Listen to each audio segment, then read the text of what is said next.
Bom dia, gente. Bom dia.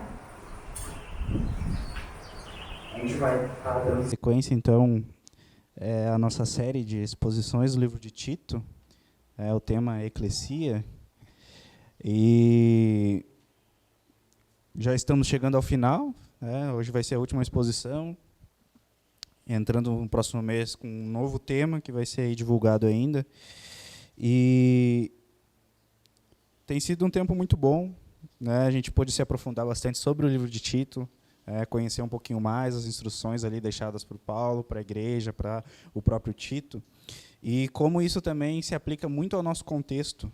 Então, você pode ir abrindo aí a sua Bíblia no livro de Tito, certo? Uma carta. E antes de expor o que vamos tratar no dia de hoje, a gente vai fazer uma pequena recapitulação, para servir aí como uma pequena introdução para aquilo que vai ser exposto. Você pode ir abrindo aí, carta de Tito. Amém? Então, gente, no capítulo 1, a gente vai perceber ali que Paulo ele escreve para Tito. Tito, que era ali um companheiro de Paulo, já havia estado com Paulo em algumas das suas viagens missionárias, já tinha enfrentado aí alguns dos desafios que Paulo passou, enfrentou, e agora Tito está na ilha de Creta. É uma ilha portuária, certo? E por ser, então, ali um lugar portuário, onde tem um grande trânsito de pessoas, ele tinha algumas características importantes. Essas características, a gente pode mencionar algumas como um ponto estratégico para a plantação de igrejas, porque, por se tratar de um lugar ali onde havia-se bastante trânsito de pessoas, por ser portuário, então era um lugar bem estratégico. E foi ali, então, que foi decidido que fossem implantadas igrejas naquele local. Mas o contexto ali era um contexto de bastante depravação. Era um lugar onde havia muita imoralidade, havia muita corrupção humana. Então, era um lugar que realmente tinha vários problemas. Embora fossem ali plantadas igrejas, houveram vários problemas ali naquela ilha e naquela igreja. E, por essa corrupção grande que havia naquele local, a igreja passou também por...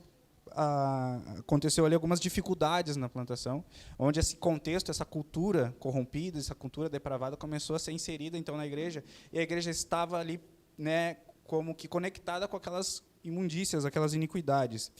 E, para piorar a situação, havia ali também uma seita dos judaizantes que eles tratavam de assuntos místicos judaicos e queriam aplicar naquela igreja ali. Então, era um lugar que estava realmente com bastante dificuldades naquela plantação. Então, Paulo ele escreve para Tito, dando algumas instruções para o próprio Tito, mas para também ser observada pela própria igreja, que estava naquele contexto ali. Então, uma das coisas que Paulo ele vai apontar para Tito é sobre a sua autoridade, sobre, de fato, ser alguém responsável ali pela ministração do evangelho. Paulo também vai instruir Tito a levantar ali novos líderes que fossem aprovados biblicamente, líderes que realmente tivessem seu caráter aprovado por Deus, certo? Já para começar ali uma transição de organização naquela igreja que estava passando por dificuldades. Então, ele começa justamente na liderança. No capítulo 2, nós vamos observar que Paulo, então, ele começa a falar sobre alguns pontos do próprio cristão na sua observação como sociedade. Então, os cristãos ali, os homens, as mulheres, os homens mais velhos, as mulheres mais velhas, os servos, os senhores, todos ali deveriam ter, então, esse tratado, seu caráter tratado, e expondo, então, uma nova vida como cristão. Certo? Por quê? Porque era muito importante que estas pessoas que moravam lá, que outrora tinham uma vida corrompida, praticamente da mesma forma com que todo aquele local estava corrompido, era muito importante que eles, então, agora que eles estavam vivendo essa nova vida, eles demonstrassem que, de fato, estavam vivendo essa nova vida, com atitudes práticas. Então, eles tinham ali o dever de não somente praticar o ato de ir até uma congregação, estar junto com a igreja, mas de demonstrar essa nova vida.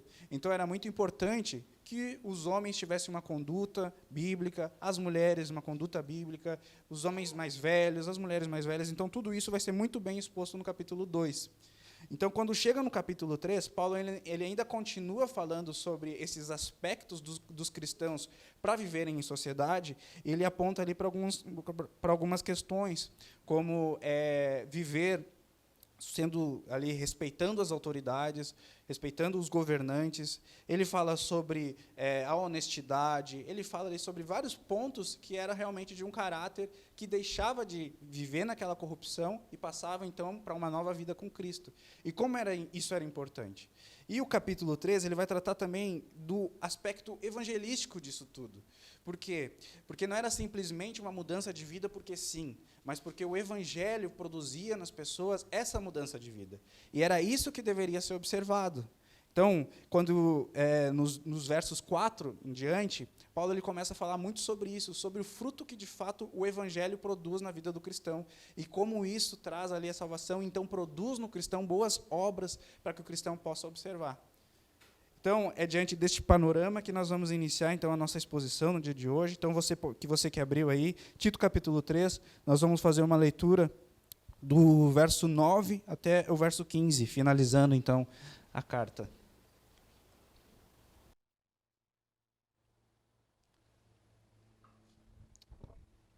Amém? Do 9 ao 15.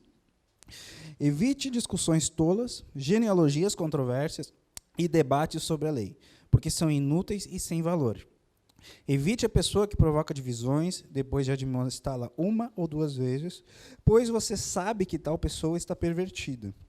Vive pecando e, por si mesmo, está condenada.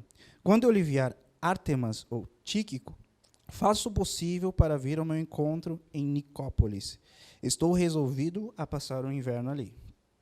Ajude, da melhor maneira possível, Zenas, o intérprete da lei, e também Apolo, para que não lhes falte nada para a viagem.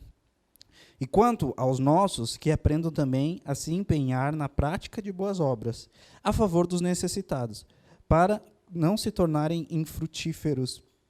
Todos os que estão comigo mandam saudações a vocês, dê saudações àqueles que nos amam na fé. A graça esteja com vocês. Amém? Vamos orar.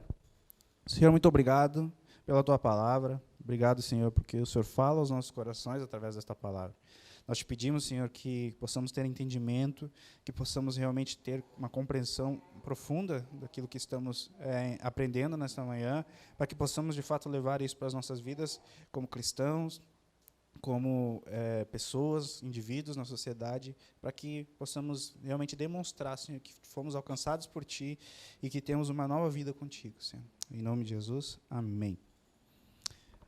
Então, gente, vamos expor aqui os versos que acabamos de ler, e para ter um entendimento mais profundo sobre cada verso, a gente vai ler alguns outros textos também, certo? Mas, ali no verso 9, onde acabamos de ler, Paulo ele fala, evite as discussões tolas, certo? Quando a gente vê esse verso, evite as discussões tolas, a gente consegue perceber que ele, na verdade, ele é uma conclusão daquilo que foi mencionado no verso anterior, que está no verso 8, certo? Quando Paulo diz no verso 9, evite discussões tolas, genealogias, controvérsias, debates sobre a lei, porque são inúteis e sem valor, a gente consegue analisar aqui que isso que está sendo falado aqui, está sendo escrito, na verdade, ele é uma conclusão daquilo que foi dito anteriormente por Paulo também. Algumas traduções, inclusive, vão colocar a palavra mas no início ali do verso 9, como realmente dando a ênfase para uma sequência. Ele falou algo e logo ele está completando aquilo que ele falou. Então, para a gente compreender um pouquinho mais profundo, vamos analisar o que diz no verso 8, certo? No verso 8 vai dizer, fiel é esta palavra, e quero que você fale ousadamente a respeito dessas coisas, para que os que creem em Deus se empenhem na prática de boas obras. Estas coisas são excelentes e proveitosas para todas as pessoas, certo?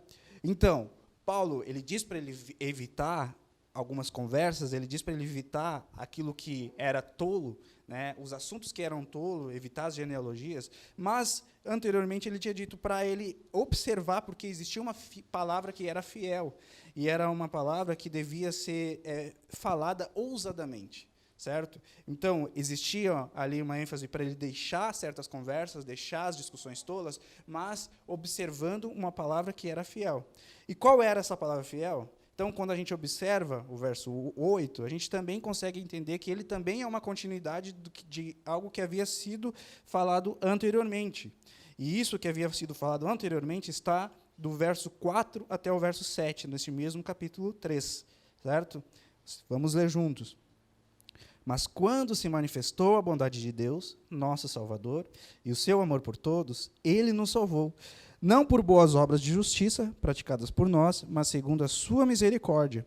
Ele nos salvou mediante o lavar regenerador e renovador do Espírito Santo, que ele derramou sobre nós ricamente por meio de Jesus Cristo, nosso Salvador, a fim de que, justificados por graça, nos tornemos seus herdeiros, segundo a esperança da vida eterna. Então, basicamente, né, isso aqui é um resumo do que é o Evangelho. Está falando da bondade de Deus, está falando do lavar regenerador do Espírito Santo e sobre o sacrifício de Cristo por nós que nos trouxe a salvação. Então, o que deveria ser, de fato, observado é este assunto aqui, é o que se trata do Evangelho. Então, quando ele fala, fale desta palavra ousadamente, esta palavra é fiel, e aí deixa as discussões tolas, a gente entende por que deveriam ser deixadas as discussões tolas de lado. Porque existe este Evangelho, que ele é pleno, ele é suficiente e ele é único. E a gente consegue perceber ainda melhor isso quando nós vamos falar, então, dessas discussões tolas que estavam sendo levantadas no meio do povo e que deveriam ser deixadas de lado. Paulo ele fala de alguns pontos aqui dessas discussões tolas, que eram as genealogias e das disputas da lei, certo? Essas genealogias a gente pode também conectar, porque existia também algo bem semelhante acontecendo ali na carta de Paulo a Timóteo, na primeira carta de Paulo a Timóteo, no capítulo 1, no verso 4. Paulo diz ali, né, não se ocupem com fábulas e genealogias sem fim. Essas coisas mais promovem discussões do que o serviço de Deus na fé. Então, Paulo está tratando também com Timóteo algo bem semelhante daquilo que ele estava tratando com a igreja que Tito estava ali com responsabilidade. Estamos falando de um assunto que, de fato, né, não trazia nada de benefício para a igreja. Mas que assunto era esse? Quando a gente fala sobre essas genealogias, talvez à primeira instância nós vamos pensar que era aqueles assuntos bíblicos que muitas vezes nós lemos ali, né, do fulano gerou Beltrano, que gerou Ciclano, mas, na verdade, esses assuntos aqui eles têm um aspecto muito conectado com aquilo que a gente chama, né, de gnosticismo. Porque esses estudos de genealogias nada mais eram que argumentos levantados para dar ênfase para o gnosticismo, que era o quê? Era quando colocavam ali, né, era uma seita, uma heresia que foi levantada lá naquele tempo, que foi um dos grandes combatentes ali da fé cristã, que falavam simplesmente, colocavam em dúvida do caráter de Deus, né, do caráter da divindade, de se de fato Deus era bom, e se de fato aquilo que Deus fez era bom, e como então devia o homem portar diante de um Deus que era mau. Então, era uma heresia que colocava muito a ênfase no comportamento humano diante de uma divindade que perdeu o controle da sua criação. Basicamente, o gnosticismo tratava disso. Então, eles vão aplicar muito no ponto de que o homem devia praticar boas obras para que, de fato, fosse ali aceito por essa divindade que havia perdido o controle de sua criação. Então, eles vão falar muito sobre isso, sobre boas obras, e é por isso que Paulo ele está falando também sobre essas boas obras. Né, nos versos anteriores que a gente leu, fala sobre a justiça praticada por nós, que ele não nos salvou pela justiça praticada por nós, mas porque ele foi justo, porque Jesus foi justo, porque Deus foi justo e nos salvou. Então, quando Paulo começa a combater esses argumentos gnosticistas, ele, ao mesmo tempo, dá essa ênfase para que isso fosse deixado de lado, que já não houvesse discussões sobre isso. E, da mesma forma, nós vamos ver também Paulo falando sobre essas disputas da lei. Porque, como a gente falou ali na nossa pequena recapitulação, na introdução, havia ali um certo este grupo judaizante que falava muito sobre as aplicações da lei, mas não simplesmente a lei que foi deixada ali por Moisés, que Deus deu para Moisés, e que o povo, de fato, observava ali sobre essas características, mas eram sobre aspectos humanos da lei. falando sobre questões farisaicas, de como o homem devia se portar, para, de alguma forma, ser, então, aceito por Deus. Aí nós estamos vendo novamente essa questão das obras. A aplicação direta dessa seita judaizante era simplesmente sobre obra, sobre o que o homem devia de fazer para ser aceito. Então, ali eles levantam várias coisas místicas, que, da mesma forma, a gente vê Paulo também falando com Timóteo, né, um pouquinho mais profundo sobre isso, no capítulo 1, no verso 7, de 1 Timóteo. Ele vai falar desses homens, pretendendo passar por mestre da lei, não compreendendo, porém, nem o que dizem, nem os assuntos sobre os quais falam com tanta ousadia. Certo? Como a gente mencionou, Paulo tratou de algo bem semelhante na sua primeira carta a Timóteo, sobre tanto essas questões levantadas sobre as genealogias, também sobre as disputas da lei. Mas Paulo, da mesma forma, está falando que eram coisas que não eram necessárias, eram coisas que levantadas por homens que sequer entendiam o que estavam falando. Certo? Então, mostrando aqui que, de fato, isso era algo tolo. No capítulo 1 de Tito, que já foi visto, capítulo 1, no verso 14, Paulo já havia falado para Tito sobre isso. Ele fala, olha, não se ocupem com as fábulas judaicas, nem com os mandamentos de gente que se desvia da verdade. Ou seja, isso estava realmente causando problemas diante do povo. Então, a aplicação que Paulo dá diretamente para Tito, olha, deixa isso de lado, chega de discussões sobre isso, chega de falar sobre isso, porque não tem importância. O que tem importância, de fato, é a mensagem do Evangelho, deste Deus bom e salvador, deste lavar e regenerado do Espírito Santo para cada vida, e do amor de Jesus Cristo, que se fez justiça no meu e no seu lugar. E isso que deveria ser observado. O que vinha depois era algo desnecessário. E, trazendo isso um pouco mais para o nosso contexto, nos dias de hoje, a gente pode observar quais são os assuntos que são levantados no nosso meio. Por que eu falo isso, irmãos? Porque a gente percebe aqui que existia uma mensagem que estava, de alguma forma, seduzindo o povo, falando sobre boas obras, falando sobre conduta. Talvez isso era agradável aos ouvidos do povo, e que fazia com que, de fato, eles se tornassem ali, tivessem dúvida, talvez, sobre a mensagem do Evangelho pleno, e fazendo com que eles realmente se cedessem espaço para essas mensagens. Isso traz um alerta importante para nós sobre o que nós temos ouvido, o que nós temos trazido para as nossas vidas como algo a respeito da mensagem do Evangelho. Se, de fato, nós estamos buscando o Evangelho genuíno, na sua integridade, buscando as palavras de Deus para nossas vidas, para aplicar no nosso modo diário de viver, ou nós ainda buscamos outras fontes de mensagens, as quais não está ali exposto de forma clara que é o Evangelho.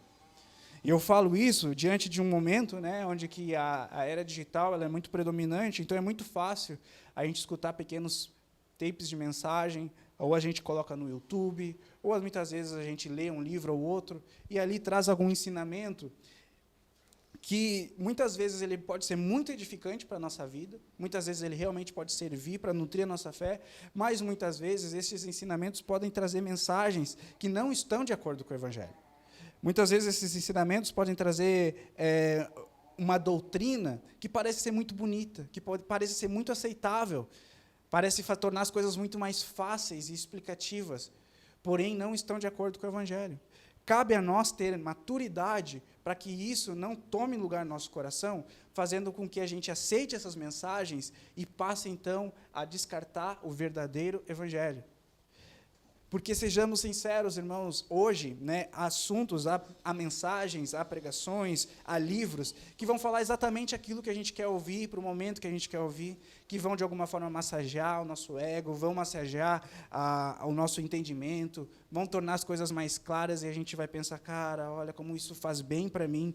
Mas, será que isso é o verdadeiro Evangelho? Porque, se não for o Evangelho, se não for o verdadeiro Evangelho, que a gente acabou de ver um pequeno resumo ali, nesse mesmo livro de Tito, isso deve ser descartado, isso deve ser deixado de lado. Em 2 Timóteo, no capítulo 4, verso 3 e 4, Paulo diz a Timóteo, né, nesse contexto semelhante, pois virá o tempo que não suportarão essa doutrina, pelo contrário, se rodearão de mestres segundo as suas próprias cobiças, como que sentindo coceira nos ouvidos, eles se recusarão a dar ouvidos à verdade, entregando-se às fábulas. Veja como essas mensagens que eram levantadas no meio do povo, de fato faziam com que o povo tivesse desejo por isso. Como essa mensagem lhes desse coceira nos ouvidos, realmente se entregassem a isso. Então, a gente não está falando aqui de uma mensagem totalmente irrecusável, porque, à primeira vista, talvez essas mensagens possam realmente fazer, caraca, isso é muito bonito, isso é muito lindo, no final das contas, a gente vai realmente ser feliz o tempo todo e não sei o quê. Mas existe um evangelho que ele é puro, pleno, genuíno e inteiro. E é isso que nós devemos observar. O que nós devemos observar é que existe esse Deus bom que morreu no lugar que se entregou por nós, tomando o nosso lugar, fez, então, ali justiça, e nós, embora sendo pecadores, podemos ser, então, salvos através dessa graça justificadora. Isso é o que é importante. E nós devemos observar isso e, de fato, trazer isso para os nossos dias. Trazer isso para os nossos dias e viver como realmente cristãos que foram alcançados por essa graça. Então, no verso 10, Paulo fala, então, sobre a pessoa que provoca divisões. Algumas traduções vão falar sobre o herege, outras traduções vão falar sobre o rebelde.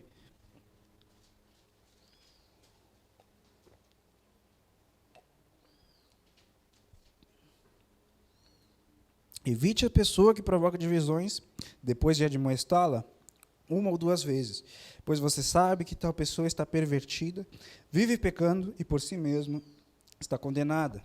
Essa pessoa em questão aqui, ele está tratando justamente dessa pessoa que, depois de ter escutado tudo isso, depois de ter sido corrigida, por levantar esses assuntos, sejam genealogias, sejam as discussões da lei, essa pessoa, então, se ela continuasse neste caminho, se ela mesmo ouvindo que, olha, o que importa é o verdadeiro evangelho, cuida para não dar ouvidos para essas mensagens, que são mensagens não cristãs, não é uma doutrina verdadeira. Se essa pessoa ainda insistisse em continuar levantando estes assuntos dentro da igreja, então ela deveria ser também evitada. E é muito interessante porque muitas vezes acontece que a pessoa ela passa a ter tanta seriedade nessas falsas doutrinas, que ela simplesmente quer manter aquilo, e ela sempre vai ter argumentos, e mais argumentos, e mais argumentos, para dizer, olha, eu quero, é assim, é assim. E eu trouxe, então, uma citação de João Calvino, comentando, sobre esse texto, que ele vai falar sobre Paulo. Ele tinha boas razões para adicionar essa cláusula, pois não haverá fim para as rixas e altercações, se porventura desejarmos vencer os obstinados com argumentação, porque jamais lhes faltarão recursos de palavras, e de sua perversidade derivarão novo ânimo, de modo que jamais se sentirão exaustos de pelejar. Portanto, depois de determinar a Tito qual a forma de doutrina que deveria ensinar, o apóstolo agora lhe diz que não perdesse tempo em rebater os hereges. Isso também é um ensinamento para nós, porque muitas vezes a gente vai ver alguns ensinamentos que a gente vai olhar para aquilo e vai pensar, caraca, mas isso aqui está muito errado, é necessário falar. E a gente precisa observar realmente se essa pessoa a qual a gente vai tratar de ensinar, de admoestar, ela vai dar ouvidos para essa correção e vai realmente mudar a sua conduta.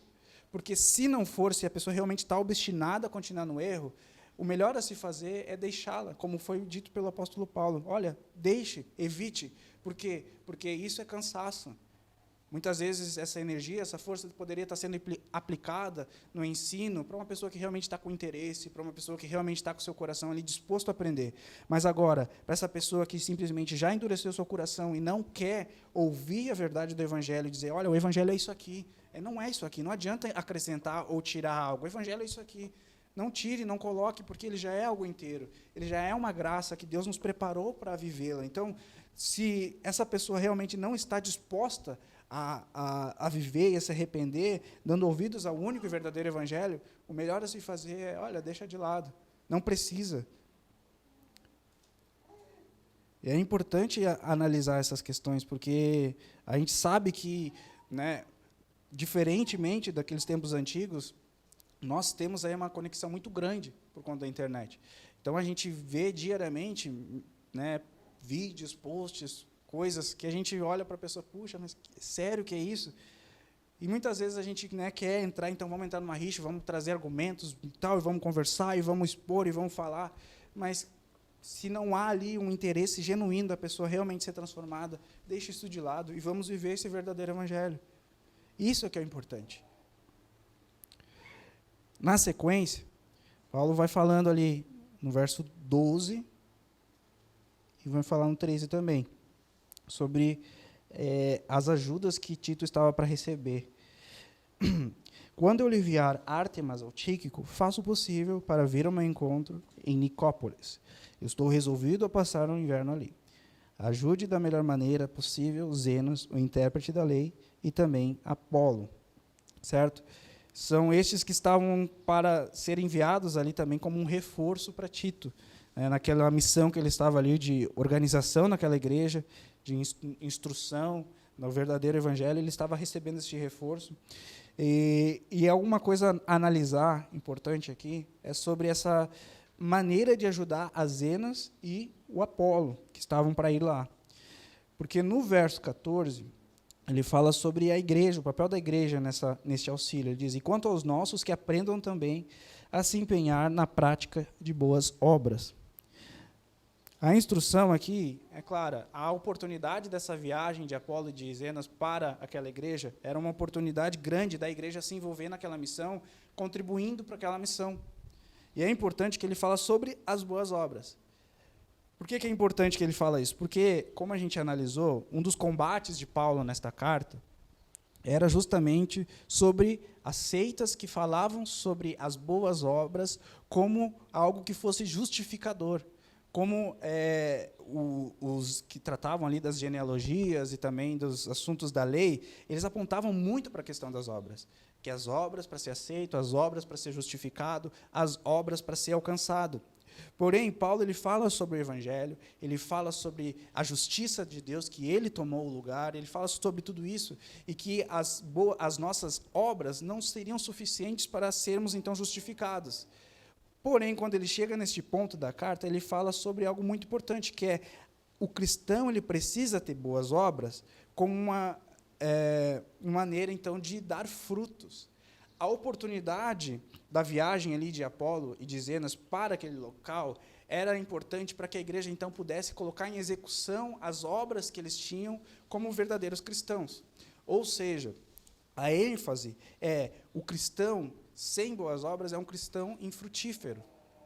A gente não está falando que o cristão ele precisaria boas obras para ser justificado, para ser alcançado, para ser salvo, mas as boas obras eles seriam ali um fruto daquele que foi justificado.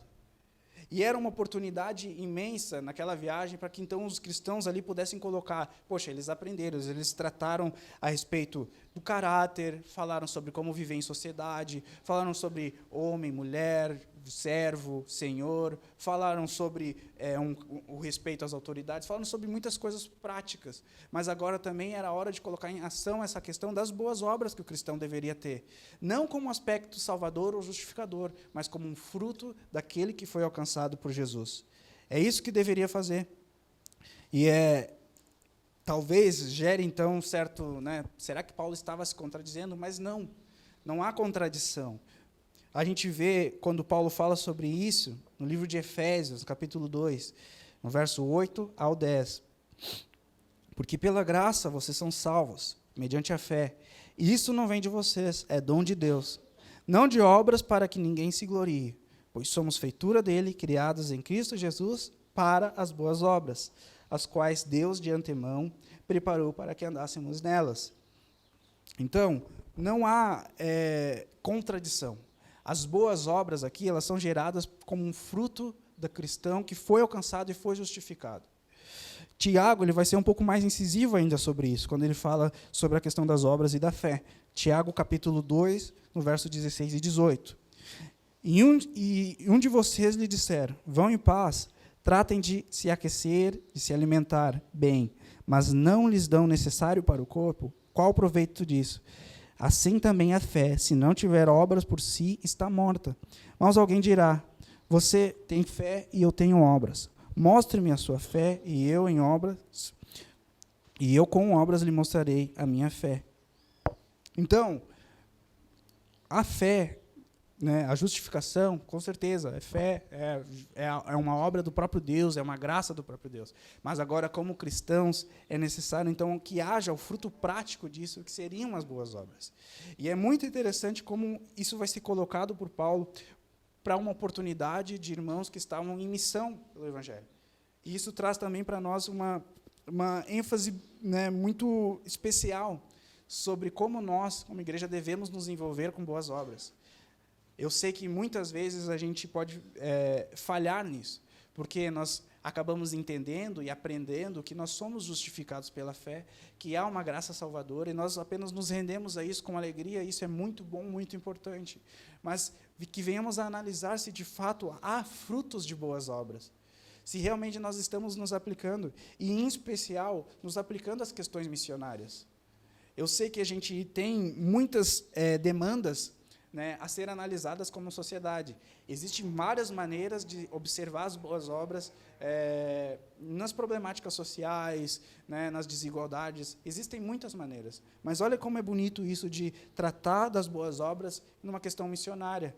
Como Apolo e Zenas estavam ali nessa viagem, e Paulo instruiu a Tito que cuidassem de suas necessidades, que a igreja pudesse abraçar as necessidades daqueles 2 missionários que estavam ali e aproveitassem esse momento de ajuda, de auxílio, para, de fato, exercer a boa obra do cristão.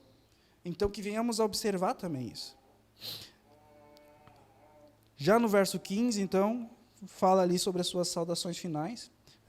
Todos os que estão comigo mandam saudações a vocês. Dê saudações àqueles que nos amam na fé. A graça esteja com todos vocês. Já encerrando, então, né, esta carta, ficam algumas aplicações gerais, como nós cristãos devemos aplicar no nosso cotidiano tudo o que foi ensinado aqui. A gente, de fato, aprendeu muito nestes dias, certo? Foram em 4 domingos onde pudemos observar, mas se tem uma ênfase, a carta de Paulo a Tito, é justamente sobre o viver na contracultura. Se tem uma ênfase assim que a gente pode bater muito, é justamente isso, porque, analisando o contexto da carta e para quem foi escrito, a gente pode assemelhar muito com o povo brasileiro, como nós somos, porque nós também estamos vivendo aí numa sociedade que está corrompida, uma sociedade que é depravada, que tem a sua cultura aí pecaminosa. A gente também vive nisso. E as aplicações, né, diante disso, é realmente viver numa contracultura, de fato, viver como um cristão, né, mudando a mente, mudando os hábitos, para que, de fato, ali, dentro dessa cultura, possamos resplandecer que fomos alcançados por este Evangelho. E, diante daquilo que nós expomos nesta manhã, ficam essas aplicações sobre cuidar com os falsos ensinos, para que não venha se desfazer tudo aquilo que a gente já aprendeu. Cuidar, porque em cada um está sendo construído algo. Eu sei que nós ainda estamos num processo na caminhada do Evangelho, mas aquilo que é o fundamento, ele já está muito bem declarado. Nós fomos salvos, nós fomos redimidos, nós fomos justificados.